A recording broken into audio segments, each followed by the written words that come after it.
A lot of this isn't going to make sense to you, and I'm sorry about that. I'm just gonna start at the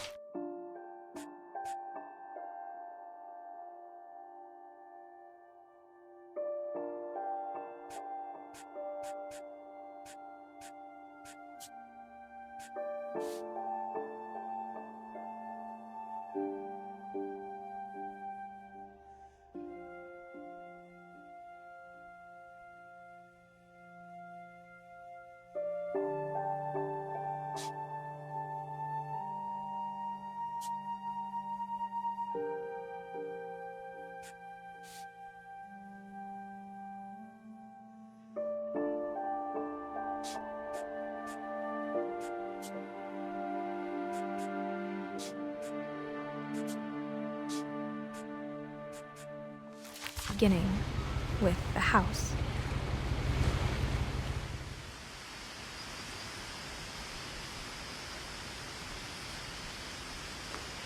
Someone had put up a chain link fence, but it looked like I wasn't the first person to hop it.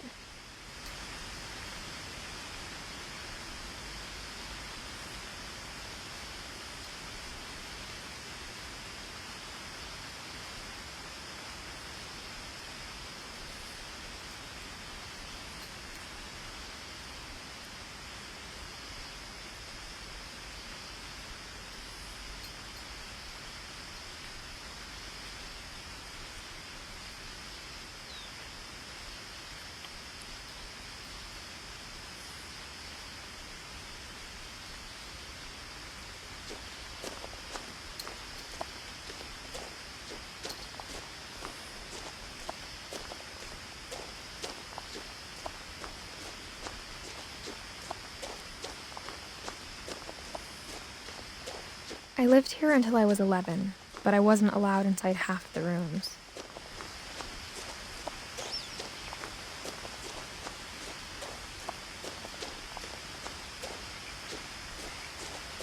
I hadn't been back since my brother Lewis's funeral.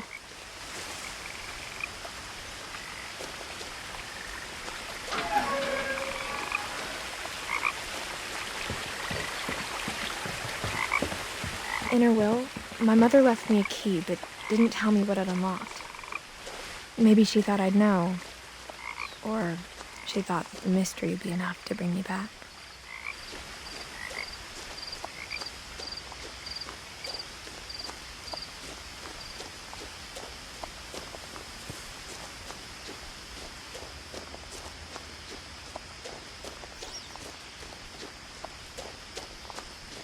No one had driven this way in a long time, but I saw a few hoof prints.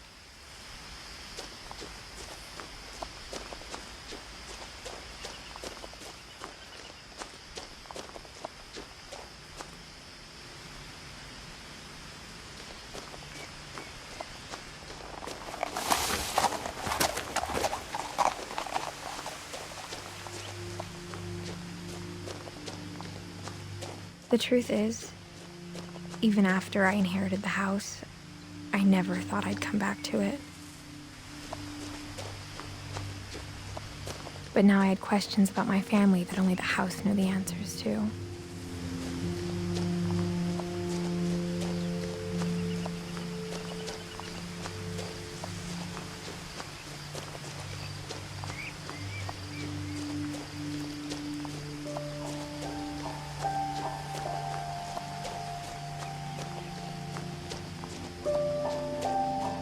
The woods around the house have always been uncomfortably silent. As if they're about to say something but never do.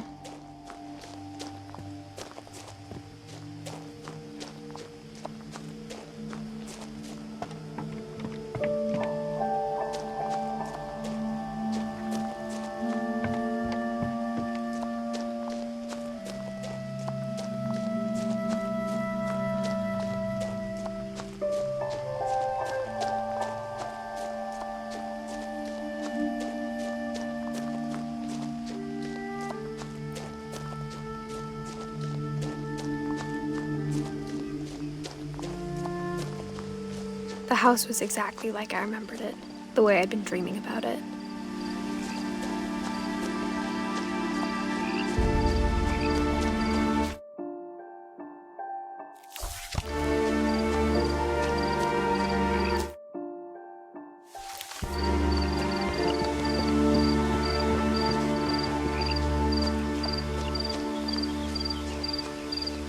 As a child, the house made me uncomfortable in a way I couldn't put into words.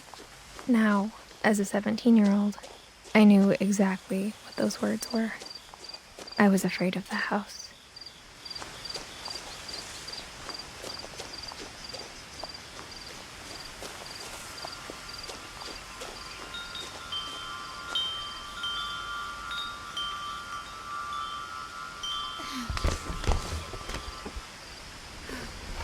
Crawling through the doggy door used to be a lot easier when I was 11.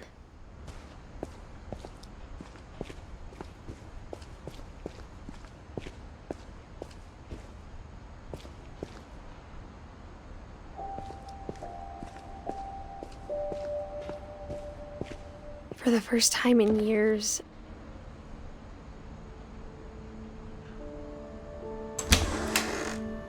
I felt like I was home.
But instead of a family, there were just memories of one.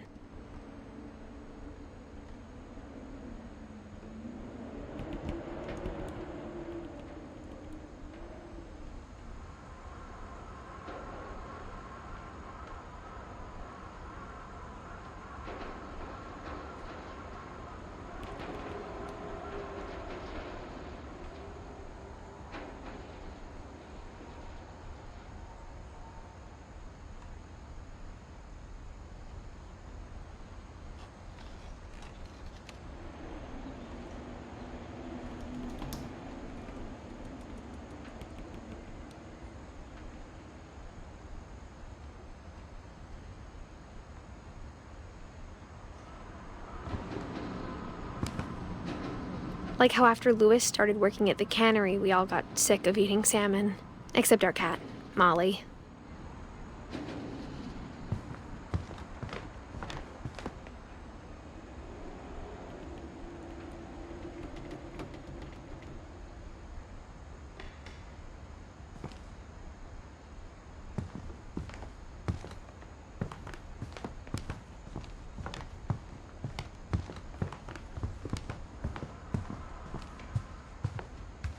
The table was still a wreck from the night we left.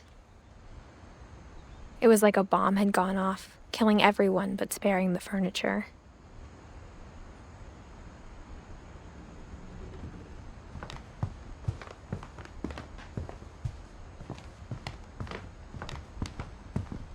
Nothing in the house looked abnormal. There was just too much of it, like a smile with too many teeth.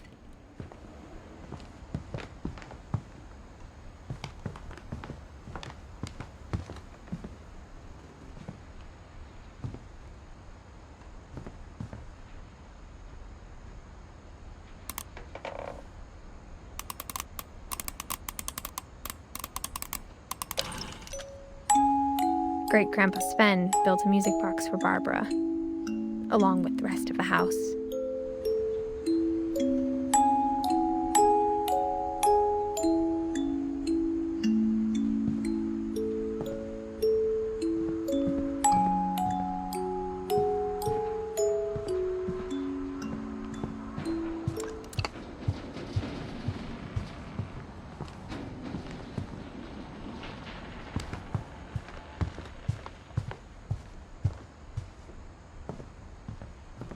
Mom always told me to stay out of the basement, so I wasn't too surprised when the key didn't fit.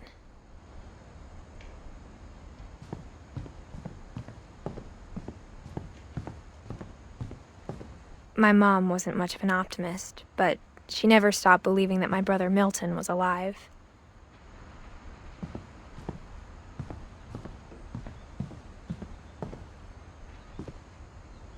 After Milton disappeared, Mom sealed up all the bedrooms.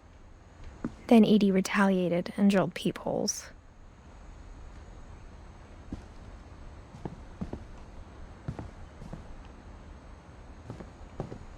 I spent a lot of time playing in Great Uncle Walter's room. I think my mom sometimes regretted not sealing it up.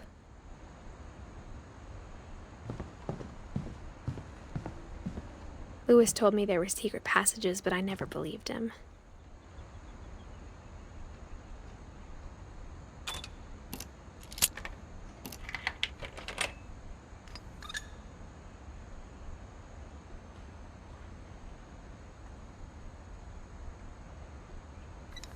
Turns out, my mom was really good at keeping secrets. Now it was time to find out what my mom had been afraid of.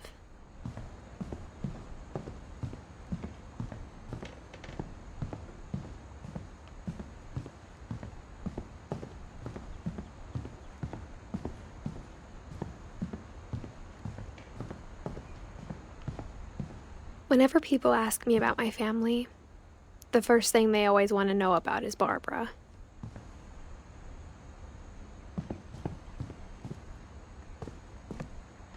Mom must have locked the third-floor stairs on the night we left.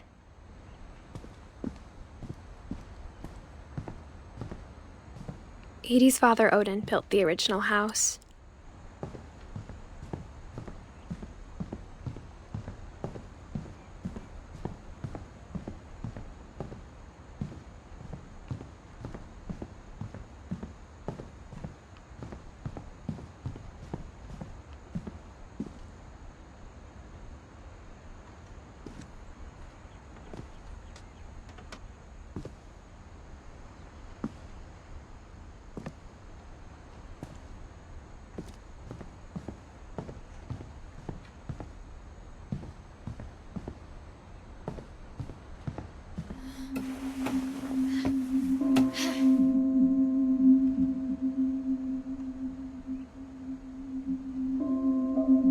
Reading this, maybe it sounds like I had a plan. From the paintings on the wall, it was clear my brother Milton had been here before me.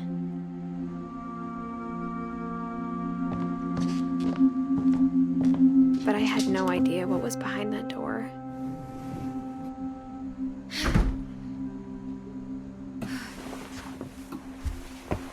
Just like I had no idea where all this was gonna lead.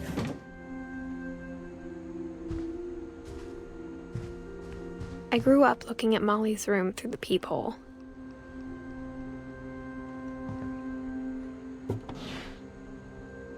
Molly's gerbil had a tiny bedroom with its own even tinier gerbil cage.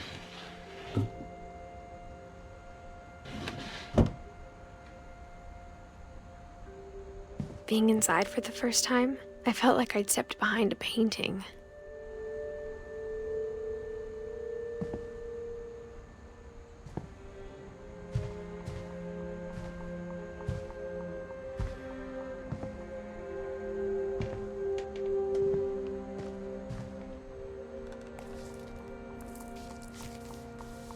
December 13th, 1947.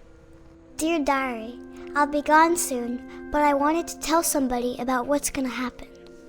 It started when Mom sent me to bed without dinner. I woke up and I was starving, so I looked around for something to eat.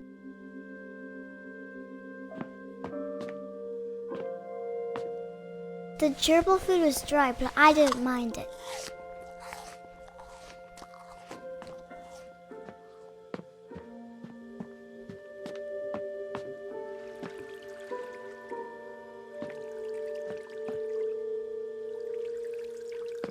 I thought about eating Christopher, but I held back.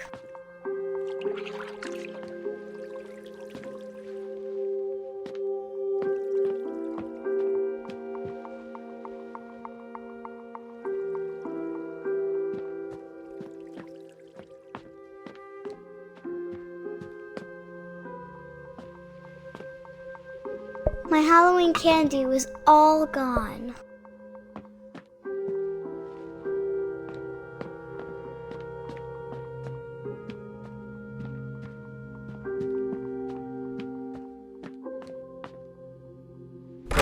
Mom, can I come out now? Sweetheart, it's late. Go to sleep.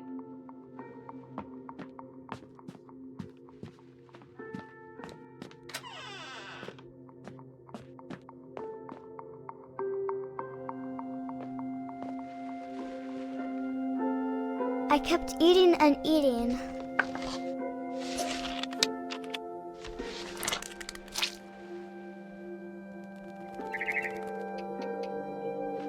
I ate a lot of things that night.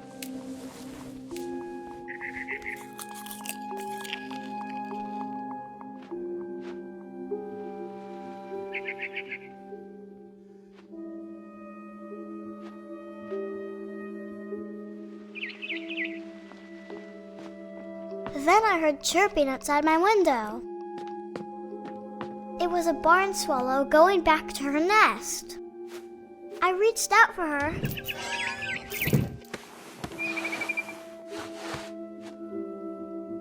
And suddenly, I was a cat.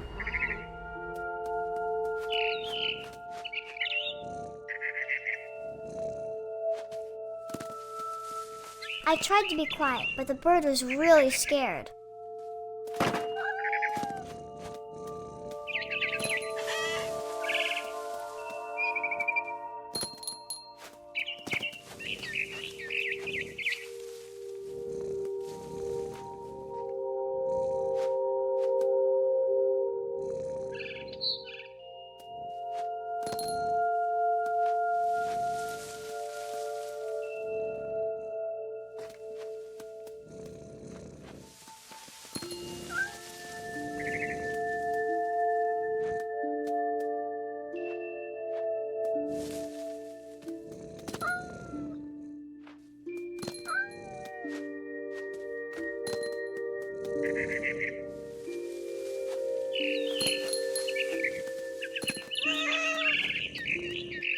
I jumped and I almost got her.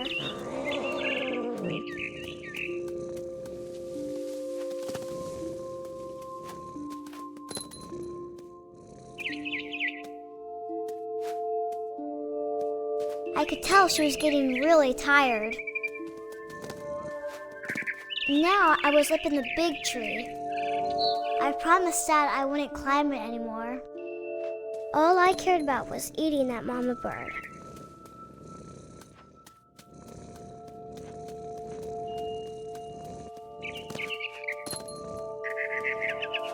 I gobbled her up. And suddenly, I was an owl. First, all I heard was the wind. Then I heard little teeth nibbling in the grass.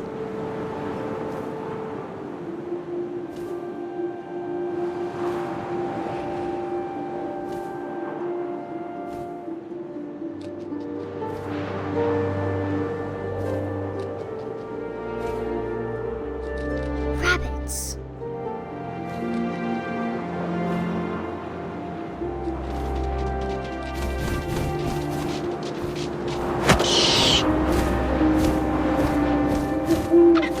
I imagined his face looking up and seeing mine through my talons. I swallowed him up, and I didn't chew one bit.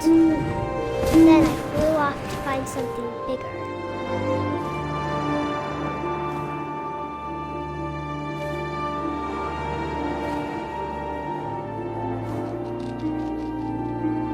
A mama rabbit.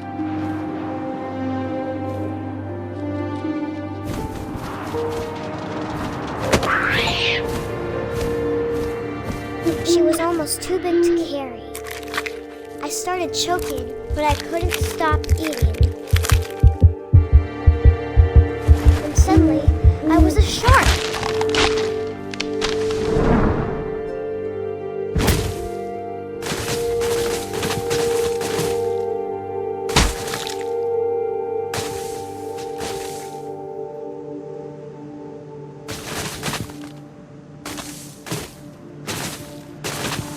I rolled off a cliff and into the ocean. Now, I was hungrier than ever.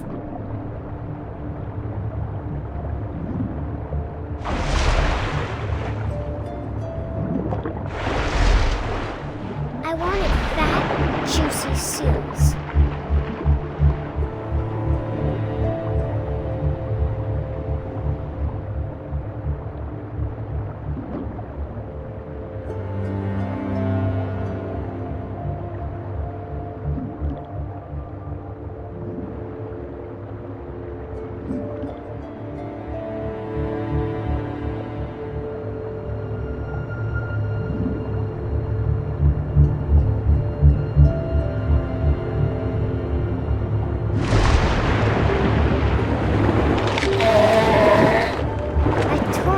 Flipper, and it tasted really good.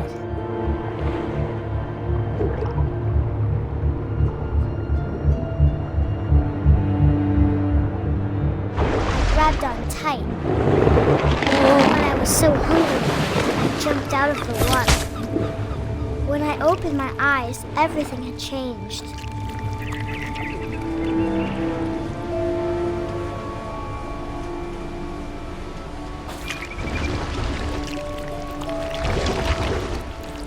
Now I was a monster, and I smelled people everywhere.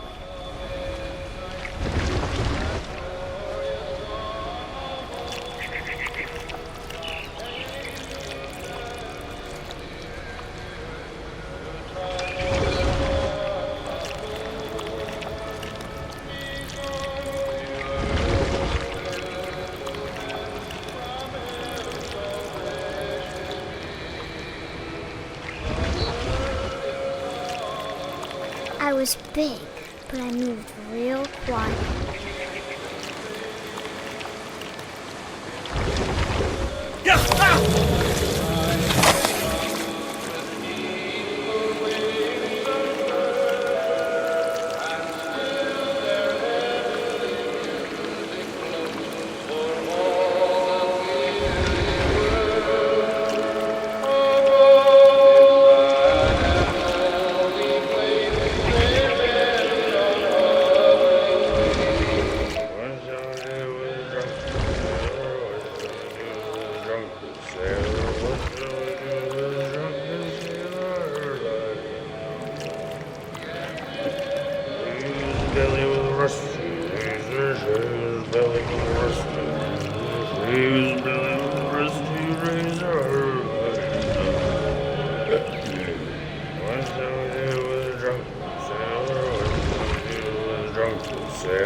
Passenger, I was still hungry. And across the water, I smelled something new. Something I had to have, so I swam towards it.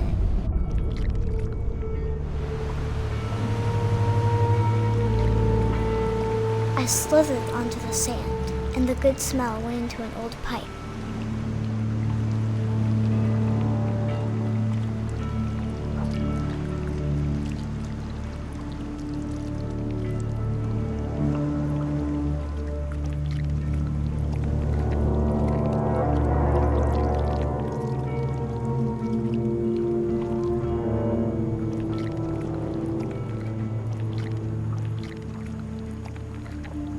I got closer and closer.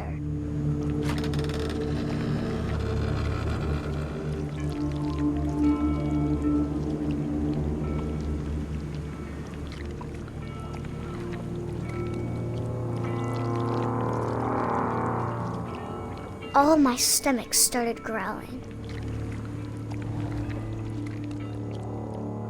And suddenly, I was me again. I held my breath for a long time, but I couldn't hear anything. I think it's waiting for me to fall asleep. But it's not going to wait much longer. It needs to feed, and we both know I will be delicious.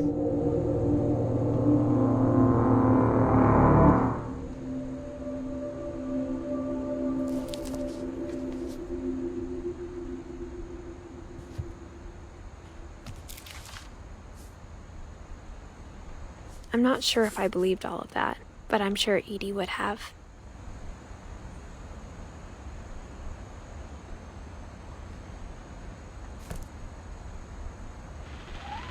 I got the sense Edie had spent a lot of time here, before my mom sealed the doors.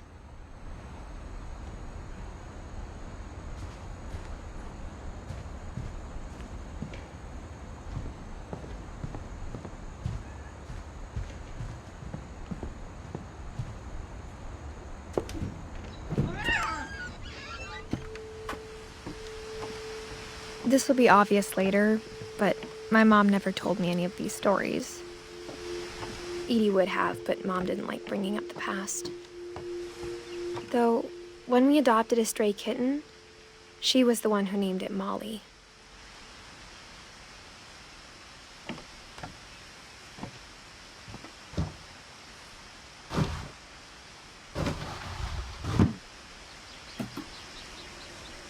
I spent a lot of time in Great-Grandma Edie's room.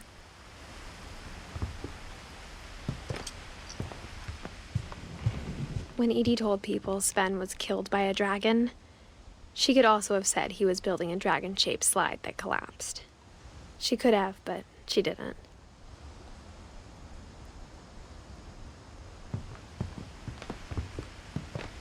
One summer, they evacuated the island, but Edie refused to go.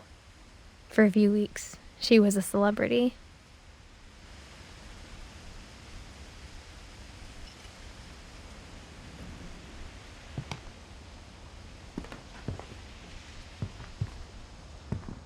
Even in her 90s, sometimes Edie seemed a lot younger than my mother. I hadn't thought of myself as Edith Jr. for a long, long time.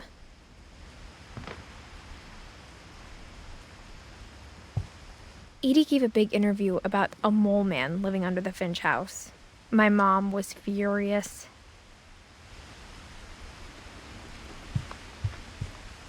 Edie knit me a new pair of gloves every year, just in time to replace the old ones.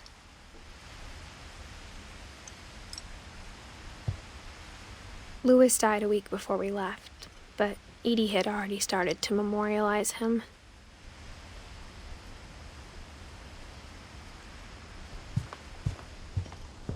Her room was like a museum. For 500 years, the Finches have been famous throughout Norway for their fortune and misfortune.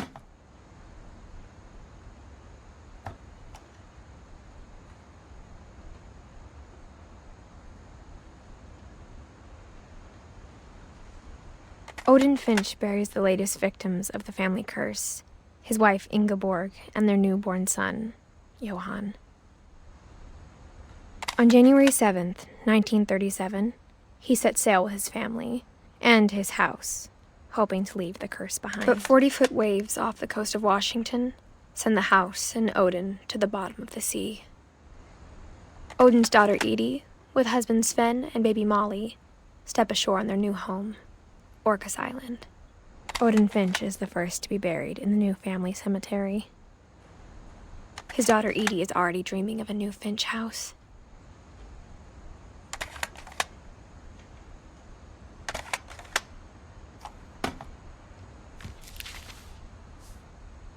Whatever's wrong with this family, it goes back a long ways.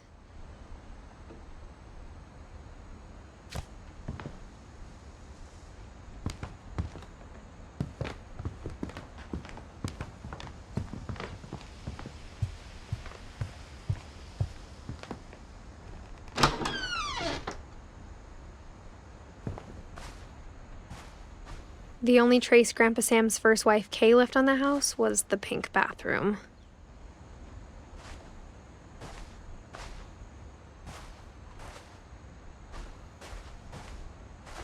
It was a pretty big trace.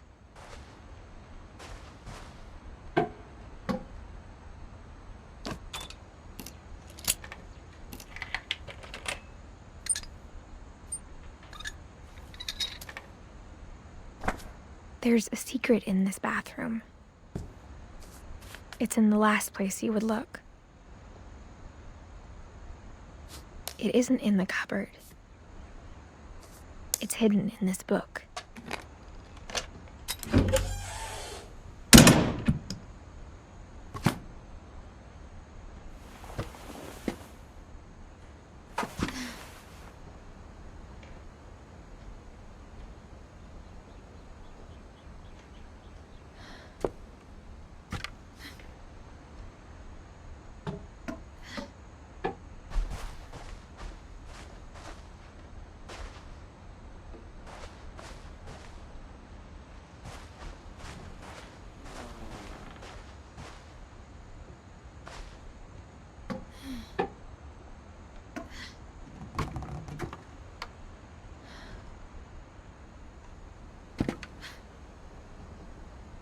Sven gave Sam an old camera he'd refurbished.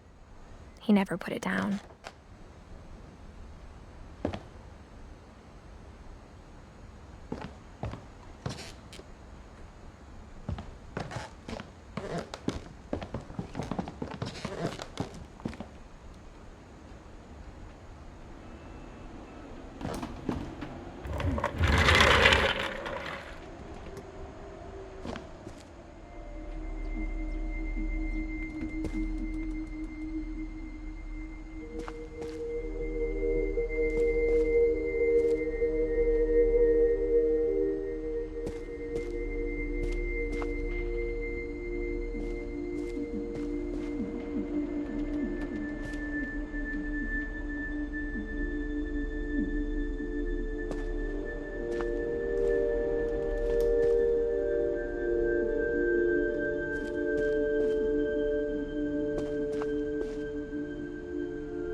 I knew Grandpa Sam had a twin.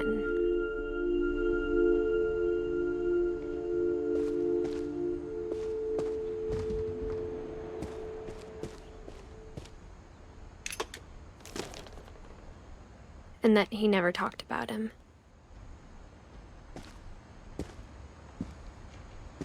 I guess my grandpa didn't like history any more than my mom did.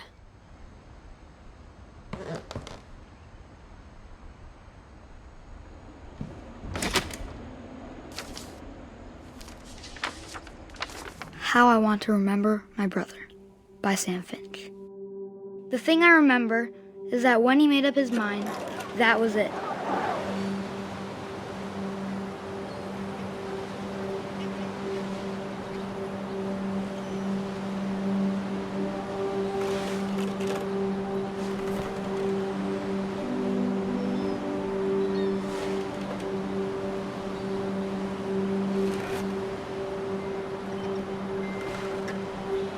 My brother said he'd die before he ate another mushroom, and he did.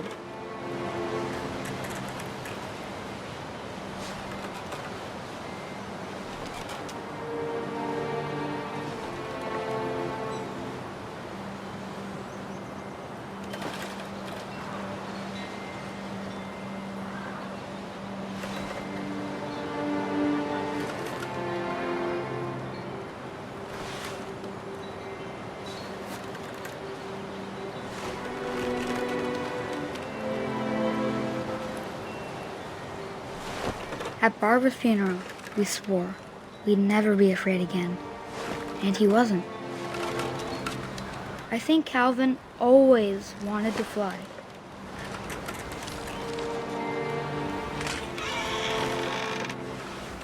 Sam! Calvin! Dinner's ready! Coming! But that day, he finally made up his mind to do it. I told him going around was impossible. Maybe if I hadn't said that. Calvin! I'm not gonna tell you again! Maybe if the wind hadn't picked up. Then maybe he'd still be here. But I doubt it. I think he'd already made up his mind.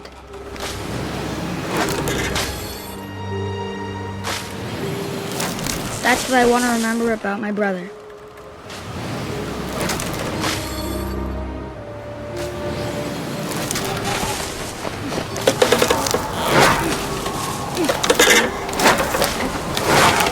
the day he made up his mind to fly. And he did.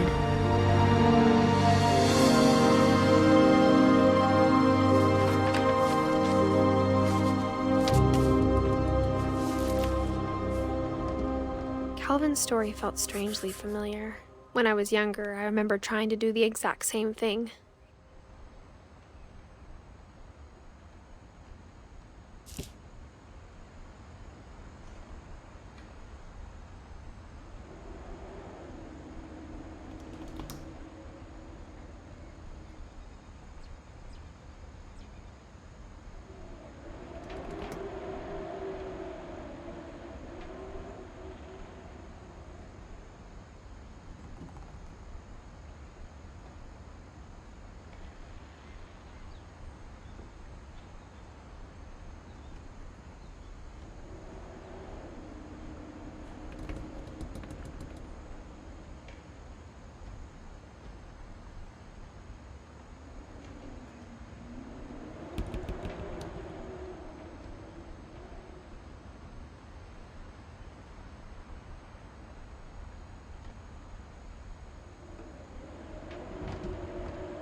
After the funeral, Edie roped off Calvin's half of the room.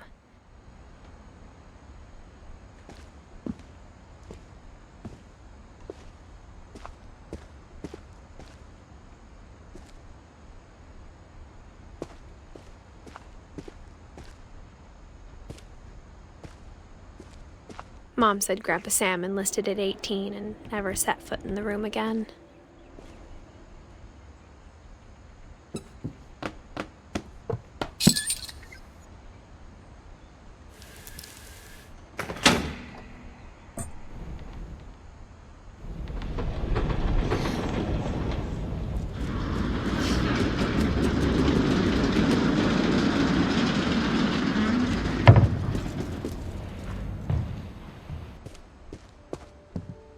The passages were a pretty tight fit.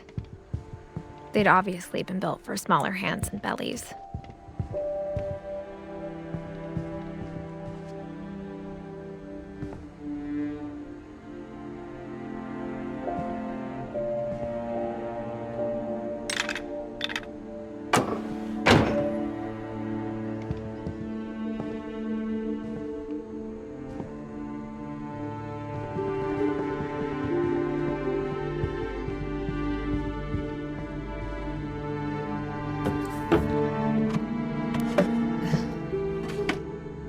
Growing up, I always thought of Barbara as a child star.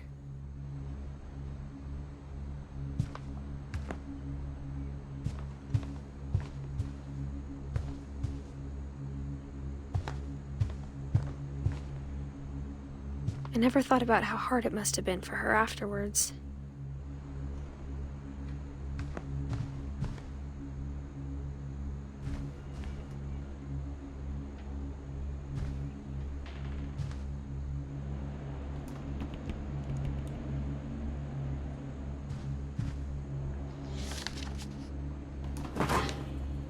Of all the stories people wrote about Barbara's death, I'm surprised Edie saved this one.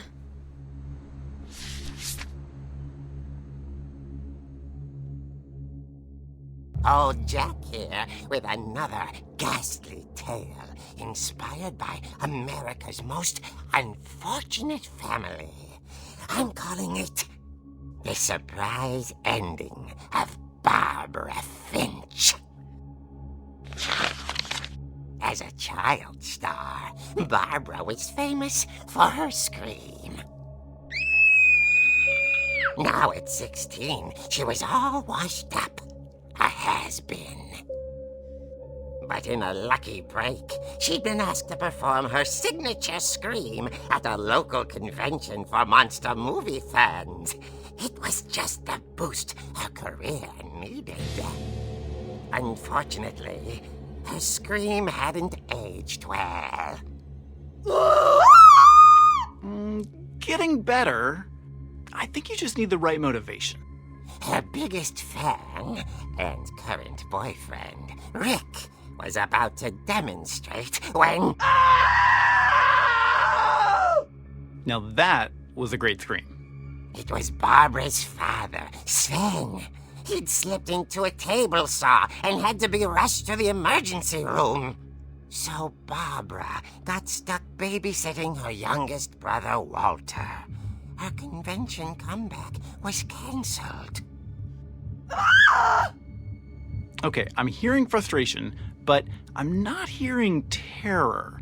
What if I tried... A gang of hoodlums in Halloween masks have been terrorizing Orcas Island tonight. Police are urging residents to... That came from the basement. You're right! Also, I loved your delivery on that. Why is your basement door locked? Because my dad likes making puzzles and secret passages. There's a key hidden in the music box.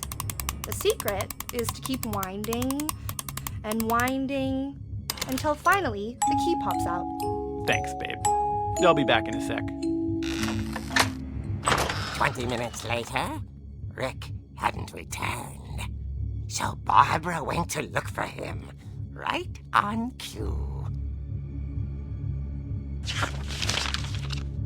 She reached for the music box. And as she wound the key, she listened for Rick, but the house was silent.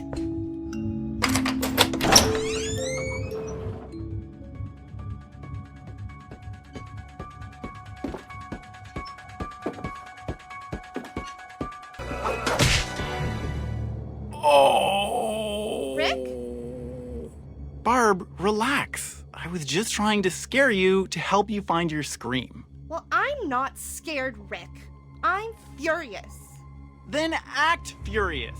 All I'm getting from you now is that you're hurt and confused and She threw him out, but she kept a little something to remember him by. Barb, have you seen my other crutch? And she was still holding it when she fell asleep watching the late picture show. Hours later... Barbara! Walter, what's going on up there? Ah! Okay, I'm coming up, but if this is a trick, you're dead, Walter.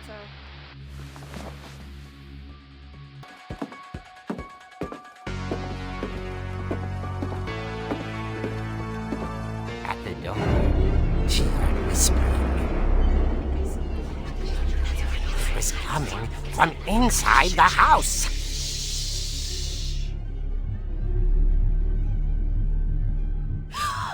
Oh dear. The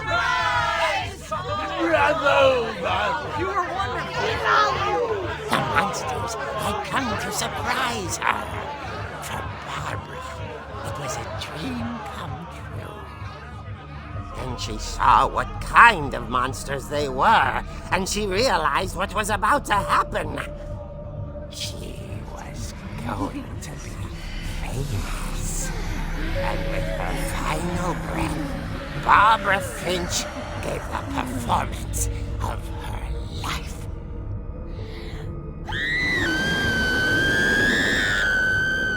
I wasn't there myself, but I hear was magnificent. Poor girl.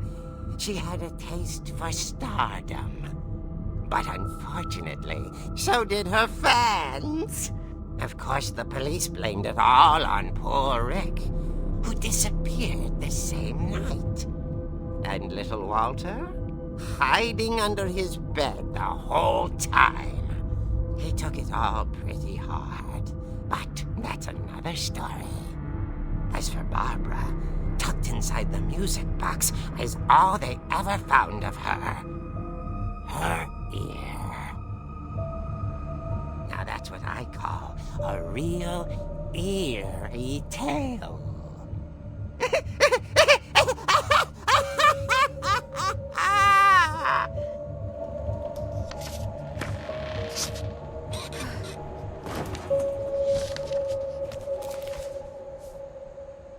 Edie told me all Barbara wanted was to be remembered, as absurd as that comic was.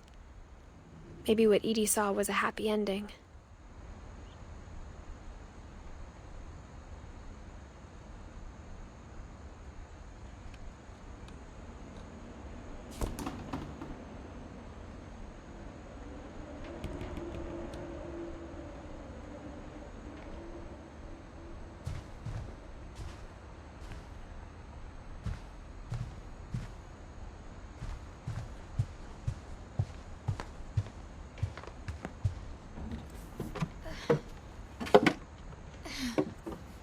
I guess now I know why Mom didn't like me playing with the music box.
Mom said the basement was off limits, unless I wanted another tetanus shot.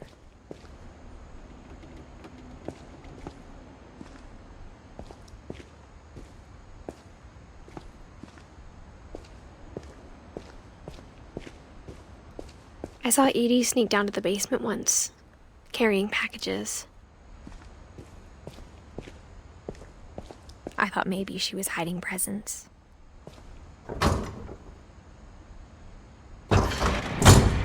It turned out she was hiding a lot more than that.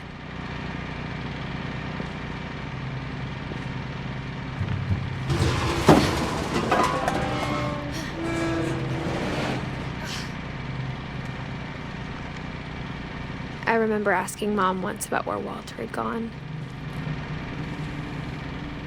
She said after Barbara died, he got as far away as he could. If there's a pattern in all these stories,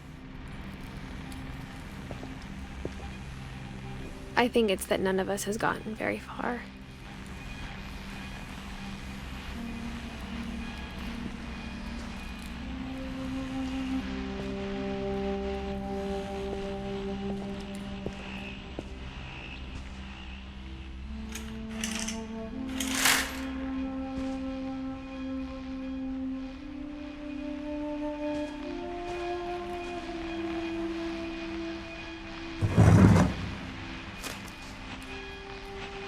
Goodbye, everyone.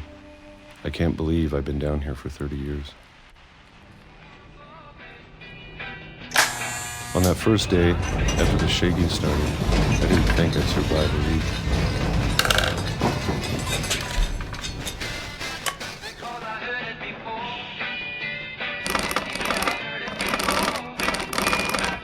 But after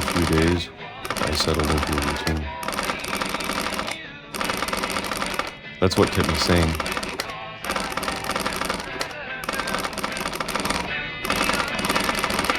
Having a schedule, living for today. I always expected to be dead tomorrow. But if you wait long enough, you get used to anything.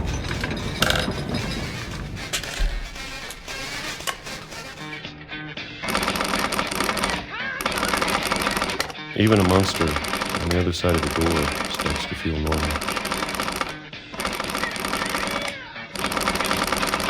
Almost friendly.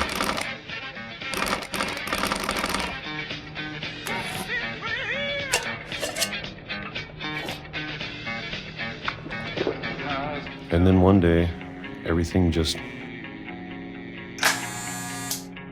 stopped. Whatever that thing was, it was gone. Maybe it got tired of waiting.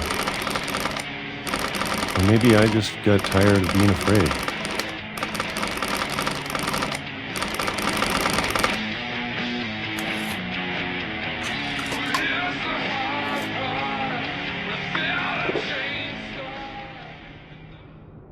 It's been a week now, the longest in 30 years.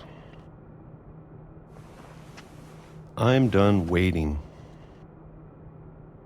I have to leave while I still can.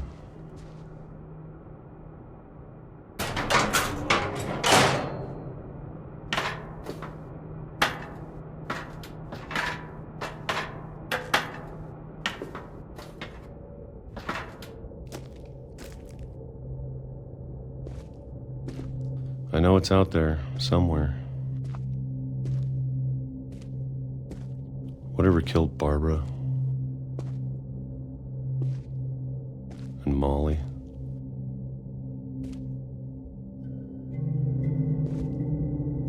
and Calvin. Maybe this is all a mistake. But I need to stop living the same day, even if it kills me.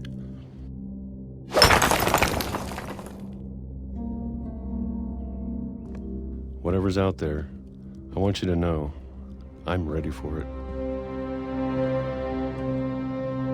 I'm going to appreciate all of it, especially the food. I don't mind if I only have a year left, or a month, or a single week. I'd be happy with one new day. I can already imagine the sun on my face.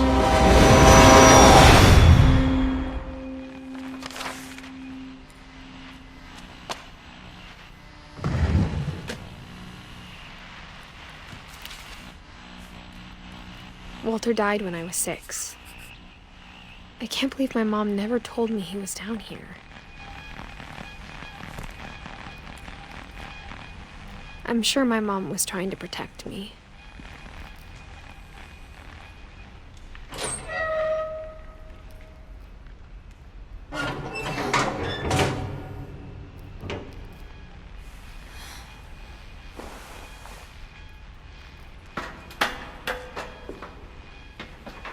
Maybe she was afraid I'd end up like Walter. But if she never told me about an uncle under the house, I can only imagine what else she was hiding. I don't want to make the same mistakes she made.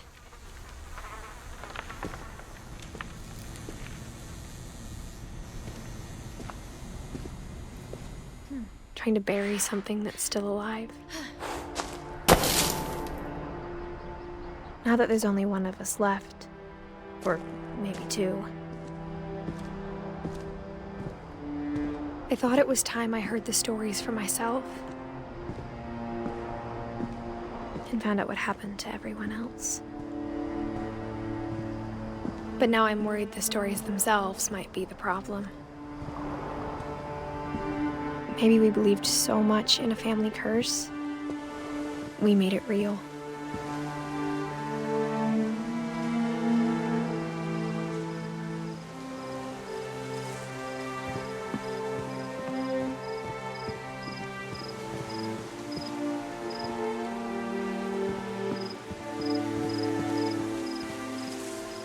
I don't know if I should even be writing this.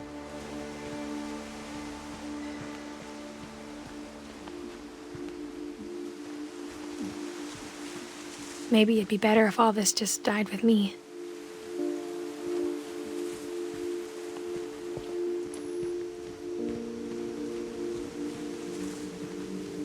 But I thought you should know about your family.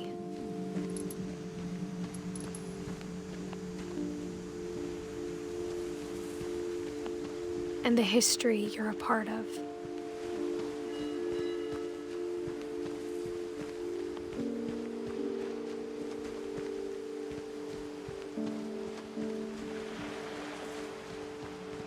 Though to be honest, I feel as lost as you probably do right now.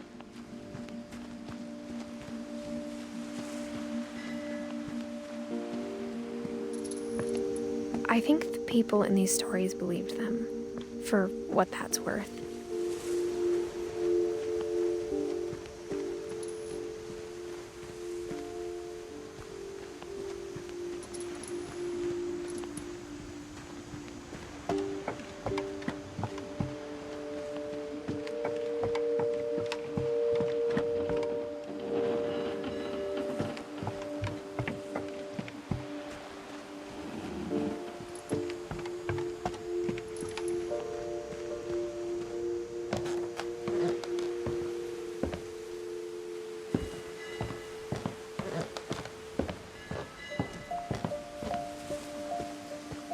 And when you look at the house, that history of imagination and stubbornness and madness, any of it seems possible.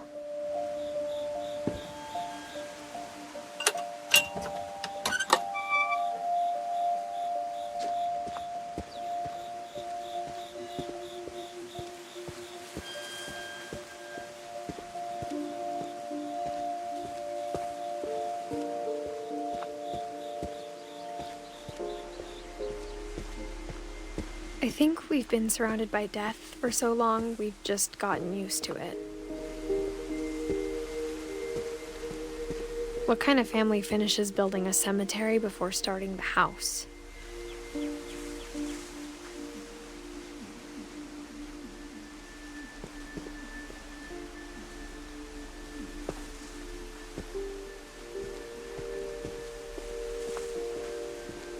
It's embarrassing for me to admit this, but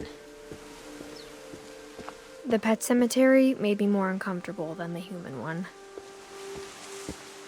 3 of the gerbils were mine, and 2 had been my fault.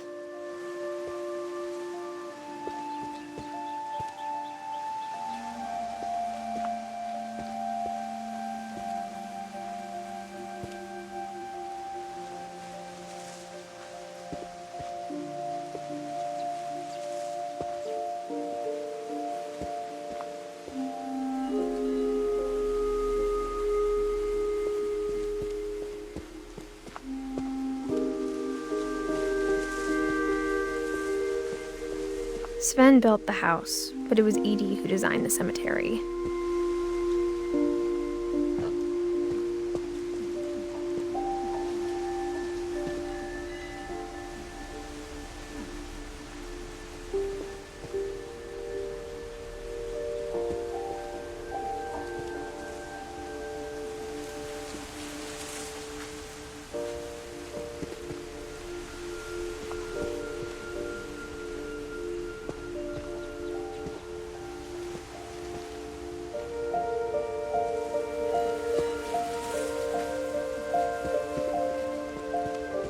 I'm sure Odin's monument had been Edie's idea. My mom was always trying to move on, but for Edie, the past never went away.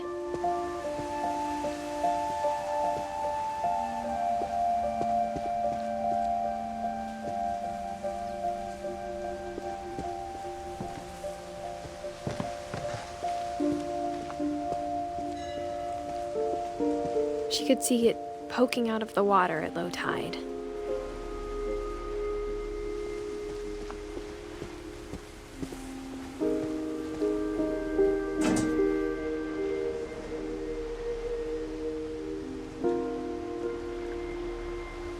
Edie said she dreamed about the old house every night.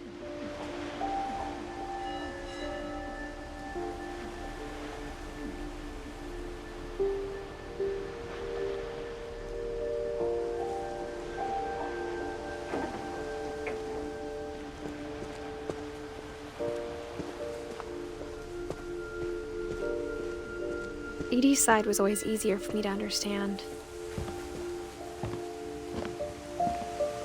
But the older I get, the more I can see where my mom was coming from.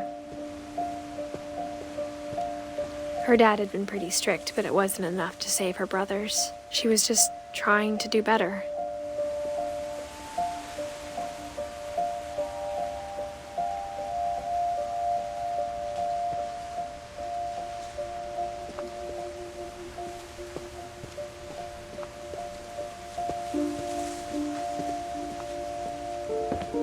She lost 2 of her brothers, just like I did. I get why she tried so hard to protect us.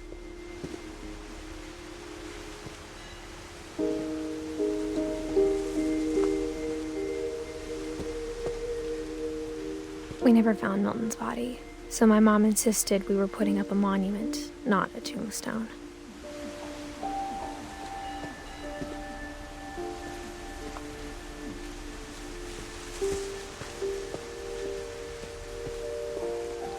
There's so many things I wish I could ask my mom now. Part of me thinks this is what she wanted all along. For me to come back someday and find everything out for myself.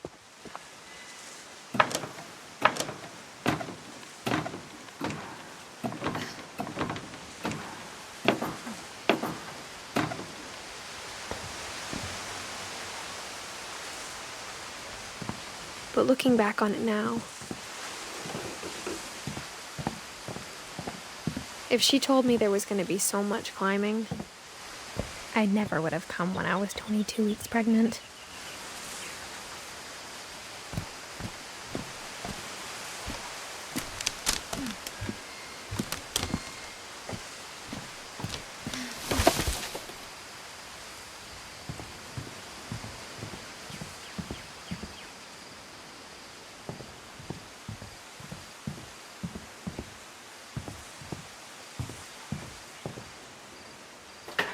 I never met Grandpa Sam, but I think he and my mom had a lot in common.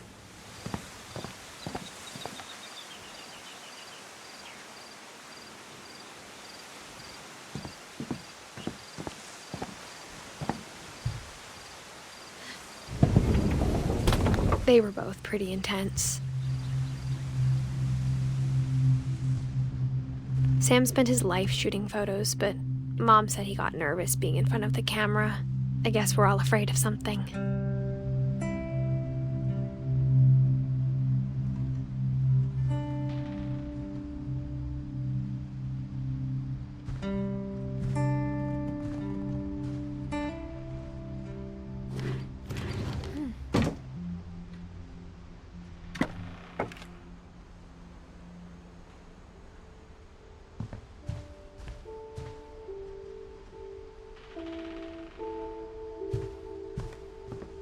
Instead of hiding from death, Sam seemed to go out of his way to meet it.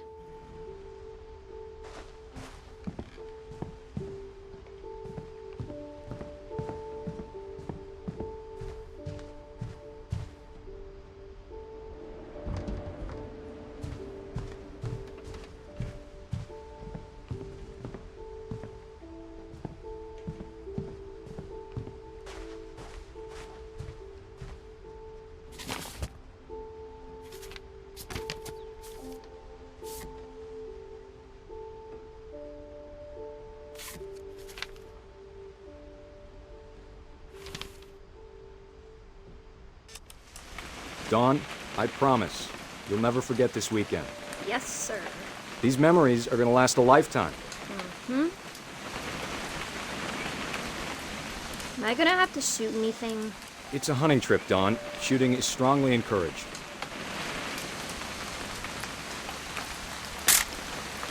Not quite. What? Perfect. It's gonna rain the whole weekend, isn't it?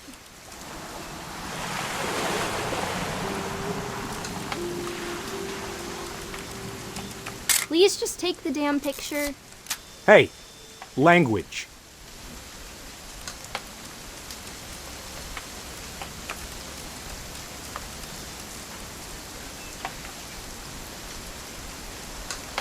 I will never forget this weekend, Dad. That's the spirit. Okay, got it. I'm gonna take some pictures, okay? Just be careful. That camera's older than you are.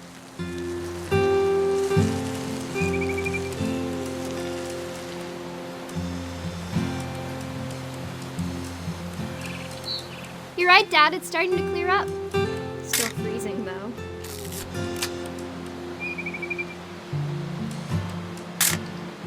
Aw.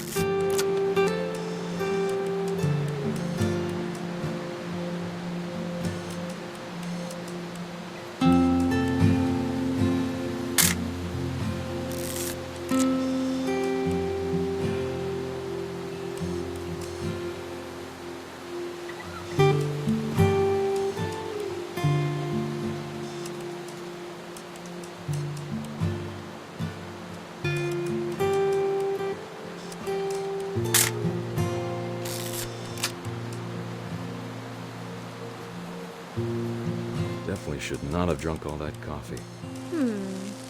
Hold still while I take a picture of you. I definitely won't be moving. Hey! That's a keeper. Nothing quite like being outside. I'm just saying, I'm not always gonna be here, Dawn. You'll need to remember this stuff, if you want to survive. I'll be fine, Dad. You know who else thought he was gonna be fine? Some guy who died. Dawn, I'm being serious. I know, Dad. You're always serious. Doesn't being out here make you want to chill out? Well, to tell you the truth, I haven't been out here in 20 years.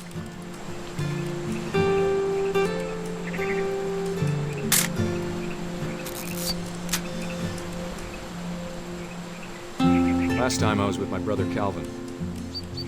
Man, that was a great trip. Your grandpa Sven taught us how to fish, how to build a fire. We found an old logging trail. Dad! Good eyes, Dawn. Before you take the shot, let me get a picture of you. Dad, I... Just breathe. Let me get behind you. Do I have to do this? Dawn, you don't have to do anything. But if you want to survive, you'll need to be strong. Great shot, Dawn!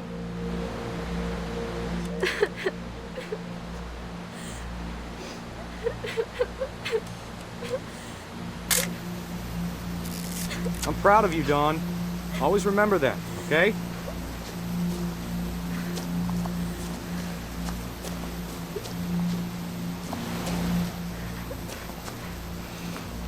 Sorry, Dawn, just gotta reset the timer.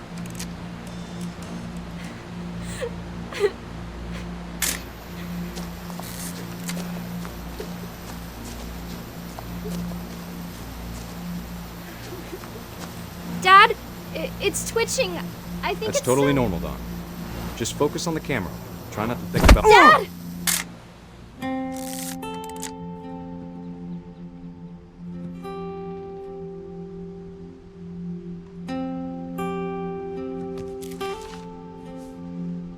Of all these stories, that's the one I wish most that my mom had told me.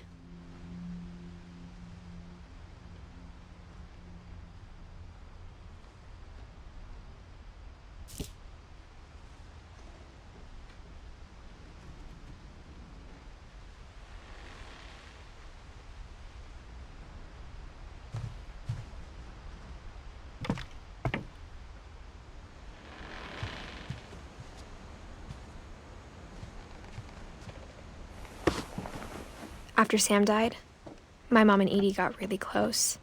They'd both lost a lot.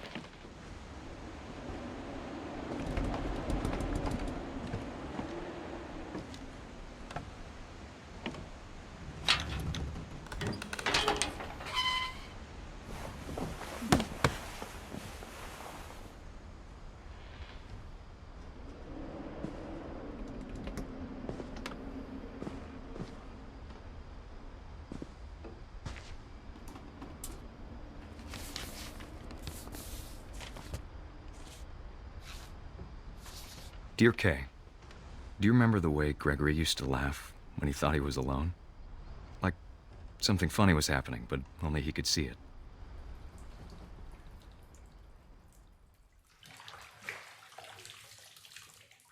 Maybe if I hadn't called that night. Damn it. Hold on, I don't want Gregory to hear this.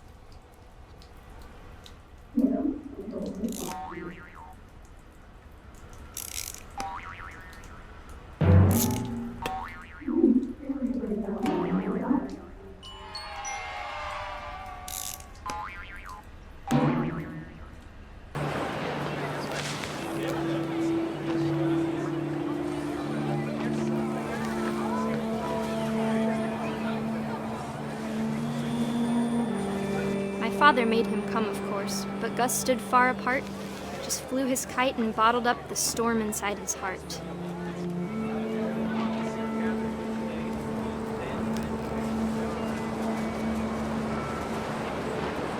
I tried to talk him out of it, but though he'd never met her, "We don't need a stepmom," were the words that I remembered.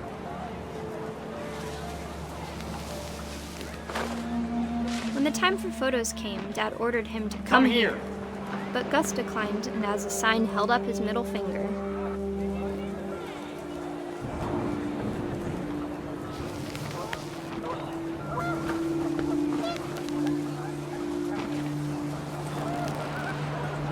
The wind picked up, and panicked geese appeared and quickly went.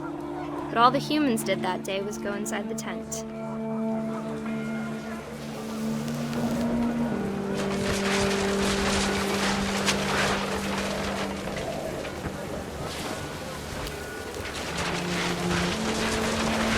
Rain came down in buckets then, but no one seemed afraid that nature might destroy the tent our dad had crudely made.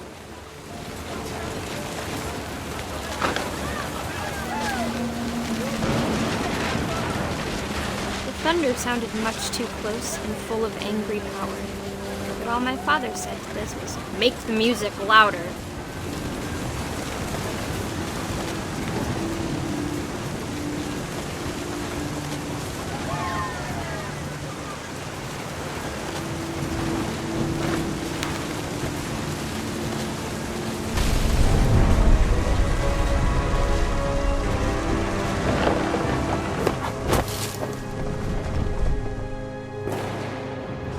I wish that I could truly say I thought about you on that day. Out there on the beach alone, just you, the wind, the sea, and foam. But I didn't, until we found you. I can't imagine my mom ever writing poetry, and yet...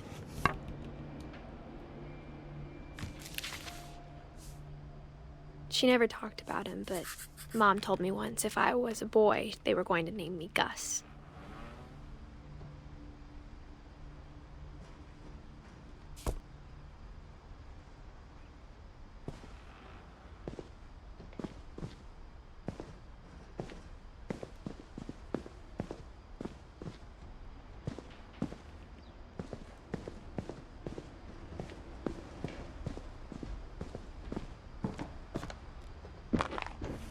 My mom moved up to the loft after her brothers died.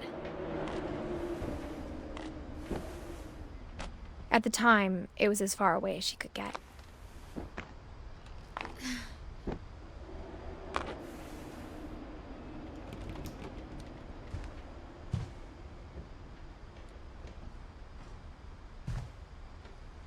Religion was another thing my mom never talked about, but I think it helped her a lot after her dad died.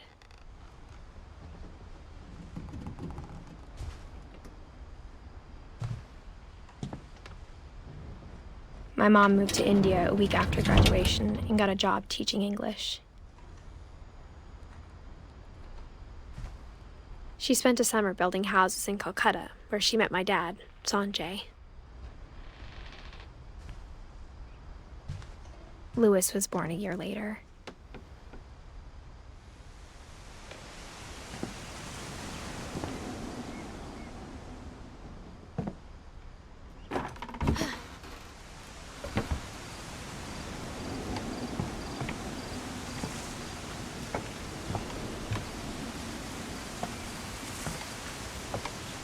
When my dad died, I don't think Mom knew where else to go.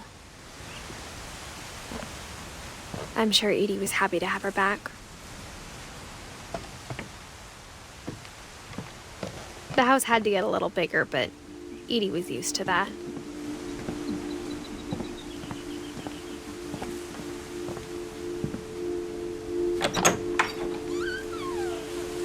And for a while, things were good. Almost normal.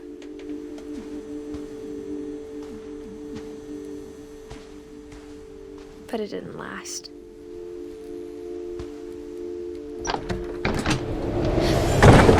The beginning of the end was Milton's 10th birthday, when Edie gave him a castle.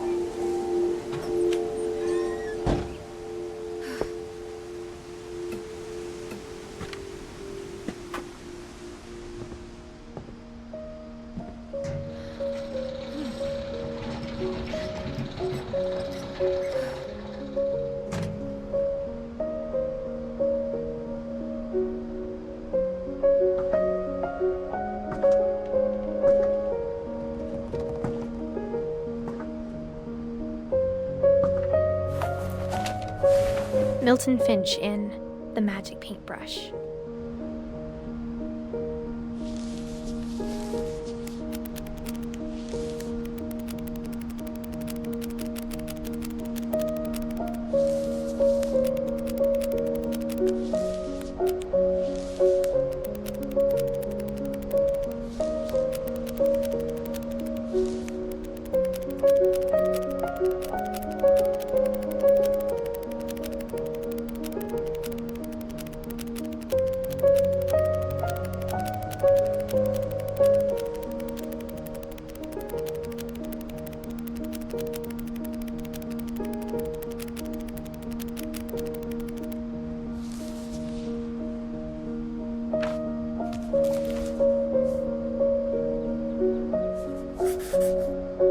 I was 4 when Milton disappeared.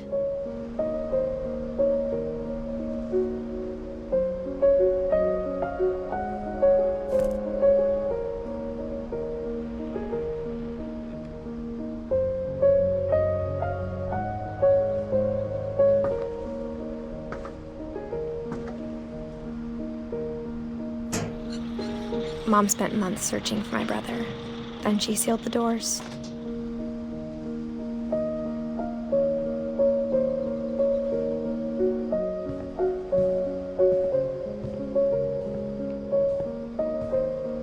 Whatever Milton had found in the house, Mom didn't want it getting out.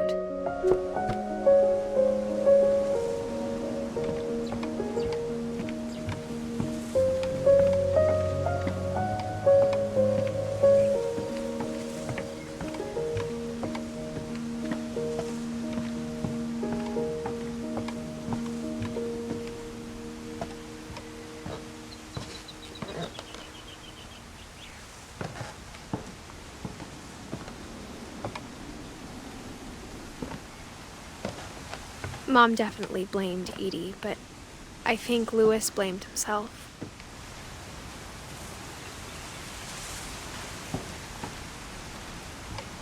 After he graduated, he just spent more and more time in his room, until Mom got him a job at the cannery.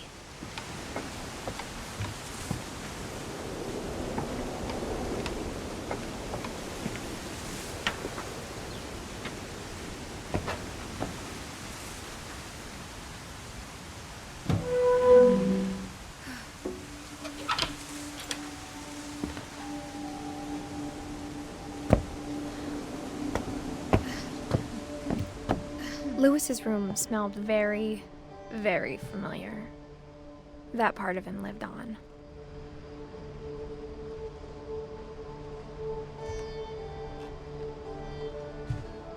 Louis and I spent a lot of time playing games together, but he was surprisingly bad at them. He died a lot.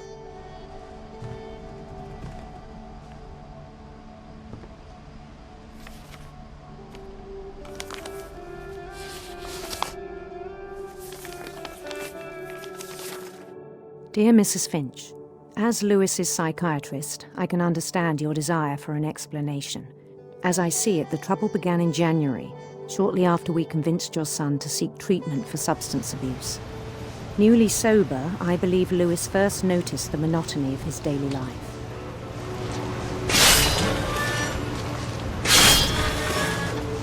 He kept working at the cannery, but he withdrew part of himself. In our sessions, I saw the same behavior. His mind began to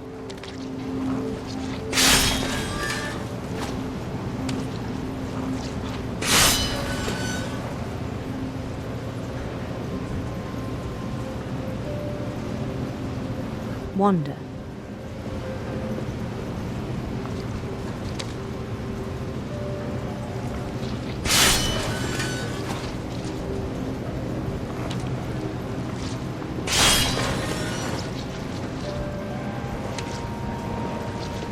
I asked him to describe it. He said he started small, imagining a labyrinth.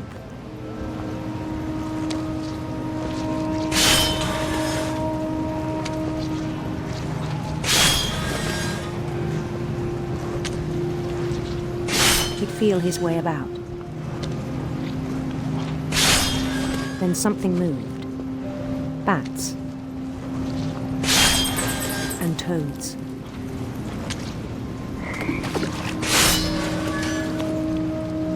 And things that have not names.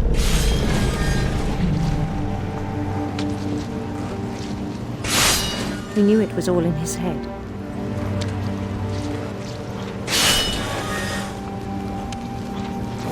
But he took it very seriously. I had hoped he'd find himself.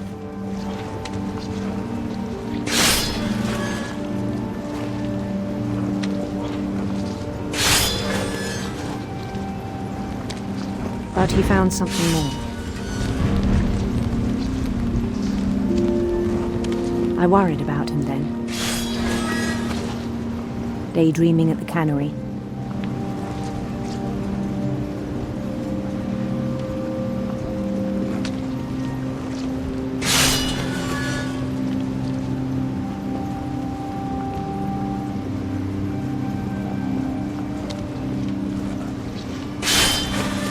I spoke with his boss, but he said Lewis had become a model employee. Methodical, tireless, focused.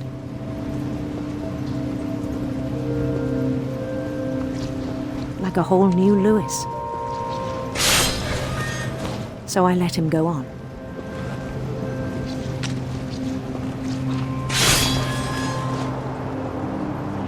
I even encouraged him. It seemed very promising at first.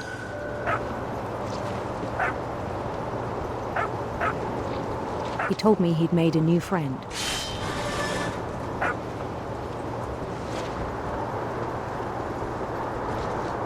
On the edge of a city he named Lewis-topia. He built the city up slowly, brick by brick.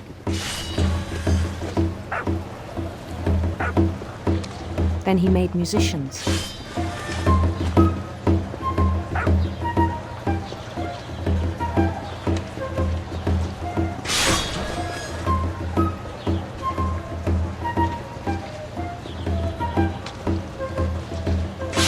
And songs for them to play.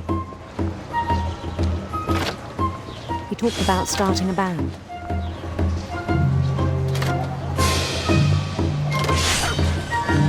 And he was always humming something.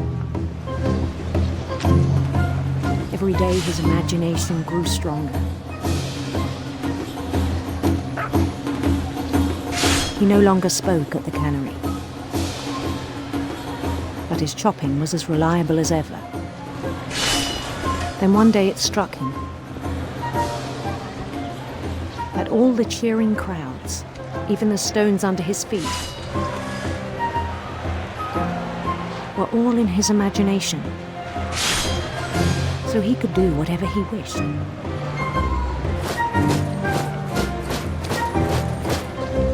he held an election for mayor. And he won.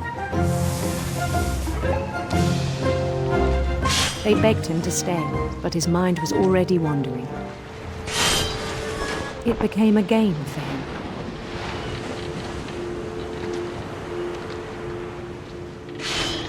He'd conquer a city, then immediately push on. New Louisville.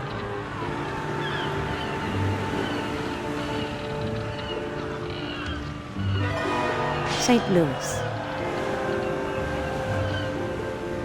He started drifting away from our reality.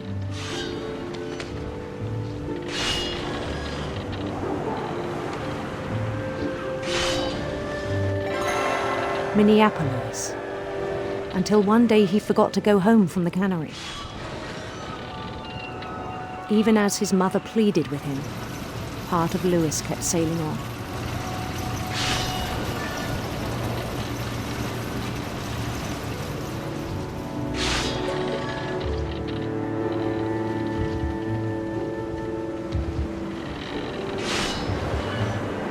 In Louisburg, he heard rumors of a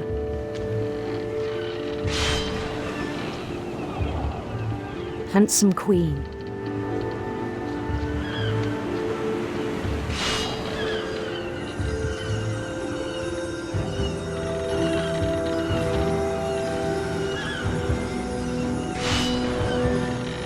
The queen was on her own quest for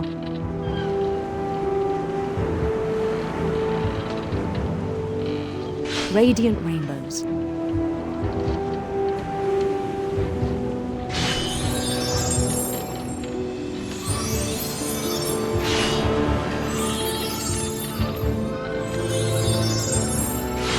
He followed the sound of her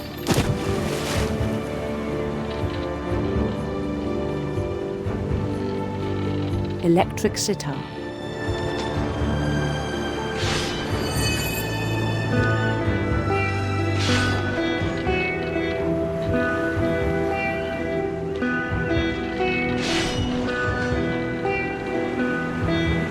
His chase led him to a golden palace east of the sun and west of the moon.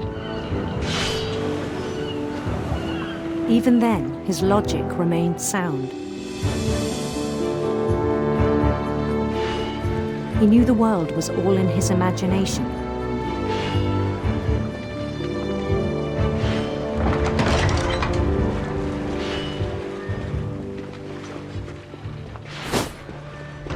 But he was so proud of having created it. In his own eyes, he'd become something greater than a king.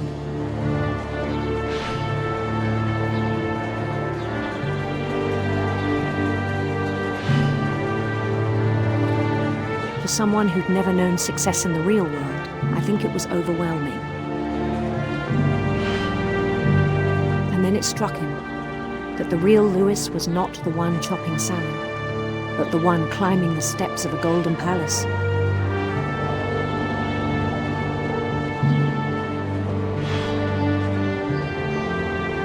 My imagination is as real as my body, he told me. It was hard to argue with him.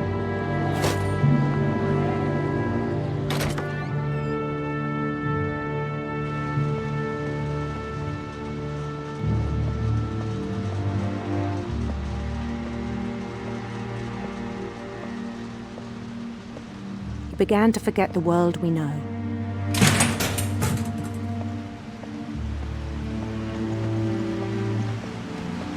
I think it pained him to remember Louis, the cannery worker.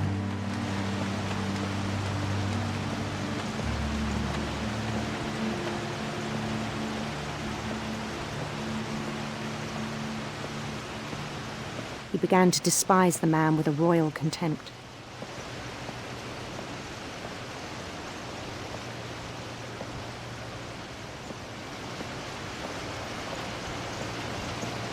I still thought I could save him.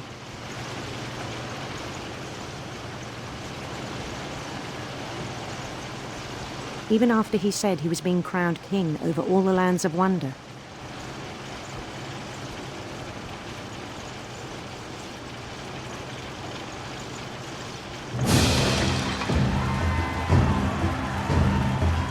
palace would be packed with his companions.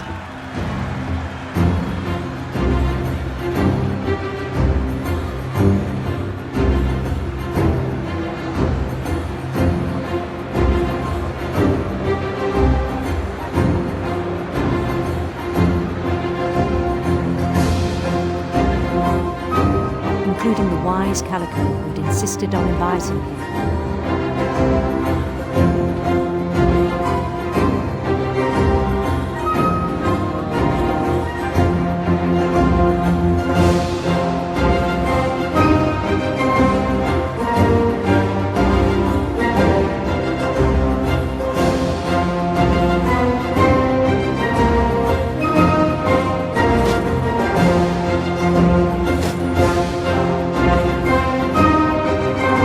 His queen waited, holding his crown.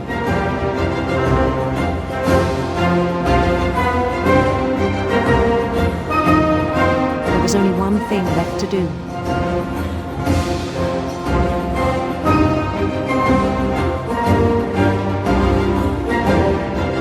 Bend down his head.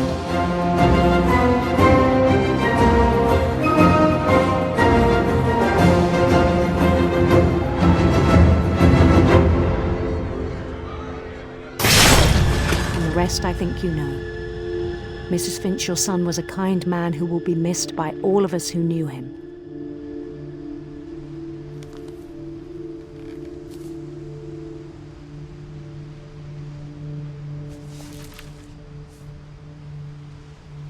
My brother was really cool. I wish you could have met him.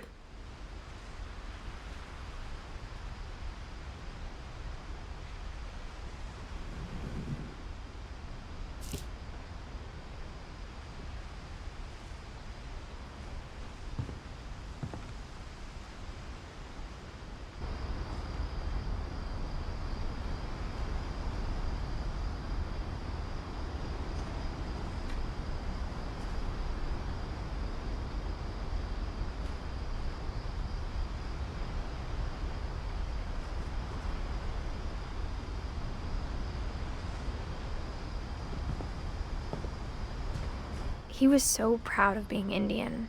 I think for him, it was a way to be something other than just a Finch.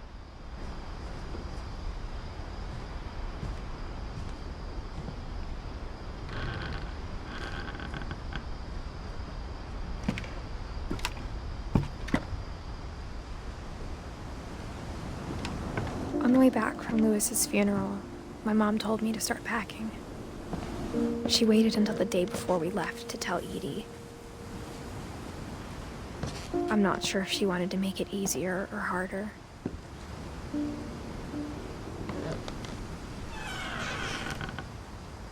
I wish we'd stayed.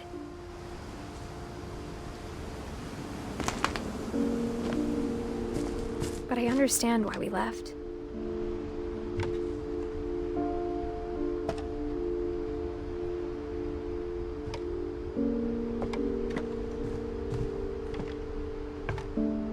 My mom ended up leaving everything behind.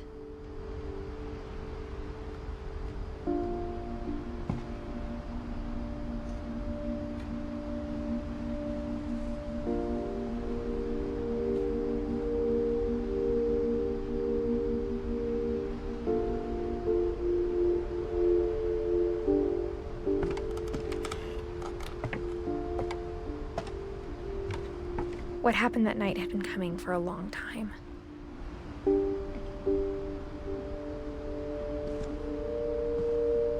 Maybe it should have come sooner.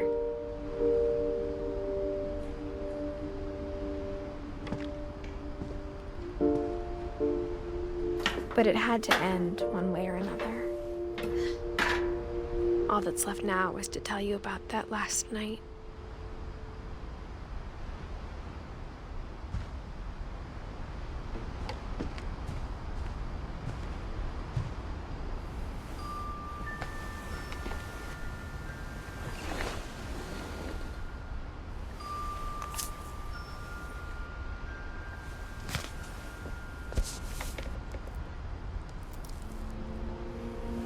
That whole last day, Edie just watched us pack and didn't say a word.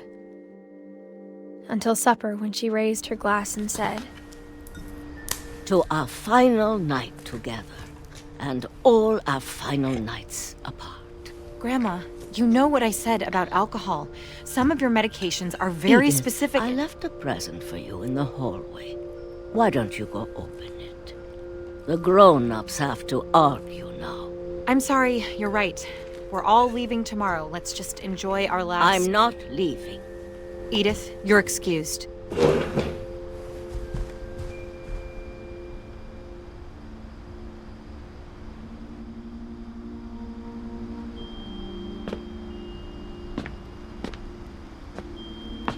The power had been shut off that morning, but Edie always had plenty of candles.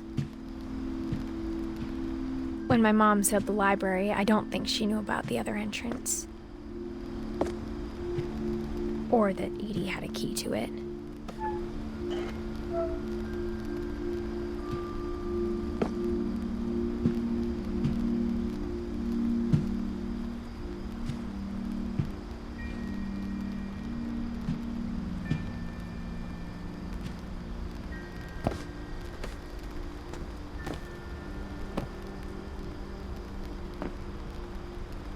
That thing you're afraid of isn't going to end when you leave the house.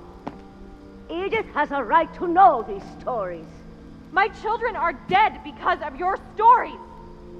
I think it's best if Edith and I leave tonight. We'll have the nursing home send a van for you in the morning, okay?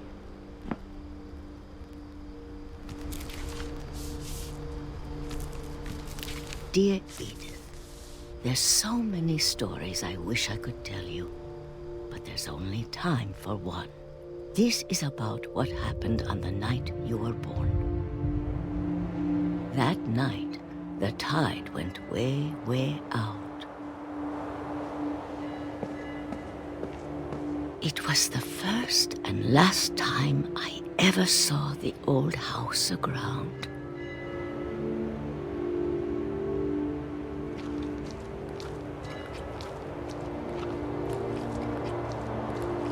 There'd been an earthquake out in the middle of the ocean.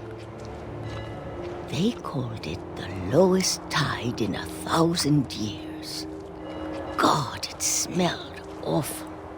You know, I've seen that house every day of my life.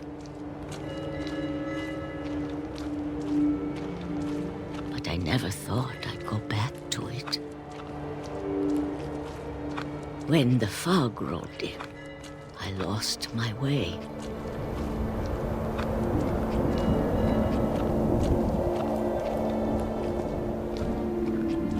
I got turned around.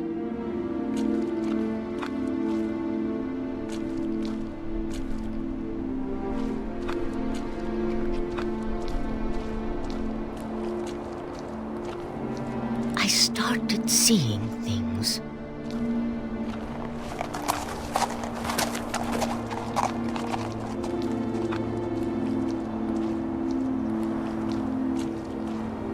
Things I'd forgotten had ever existed.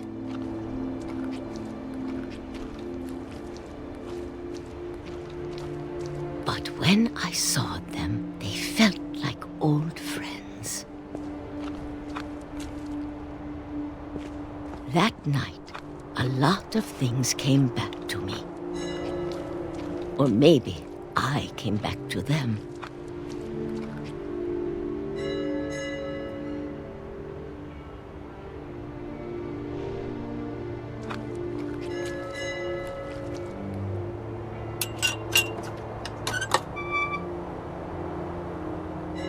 Things I can't explain, but that I need you to try and... Edith, what are you doing in here? It's mine. Edith! Mom, you're gonna rip it! Let go! I kicked and screamed, but Mom dragged me to the car.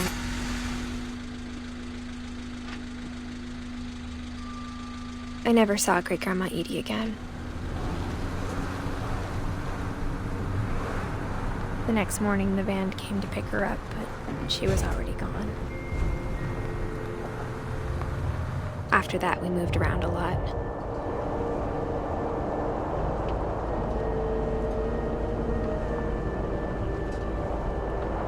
We both tried to make the best of it.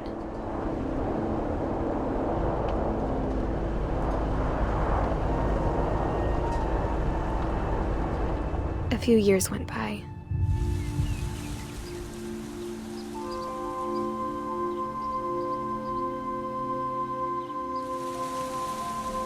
My mom didn't like to talk about it. But she started getting sick a lot. The rest happened pretty quickly.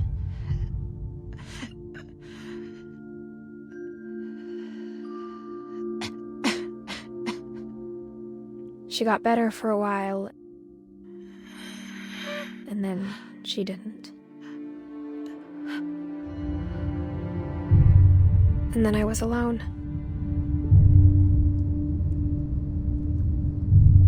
The last Finch left alive.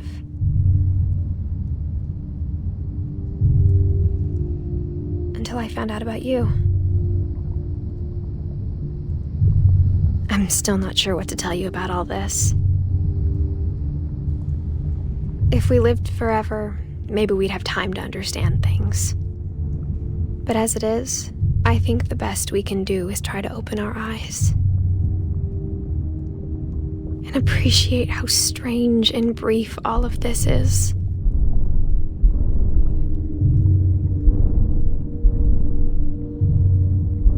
This journal was supposed to be for you.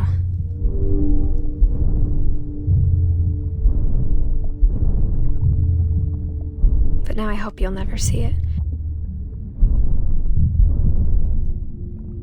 I just want to meet you and tell you all these stories myself. But I guess if you're reading this now,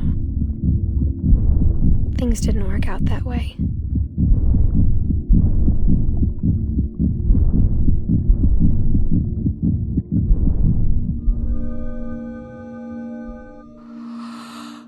This is where your story begins. I'm sorry I won't be there to see it. It's a lot to ask, but I don't want you to be sad that I'm gone. I want you to be amazed that any of us ever had a chance to be here at all. Good luck.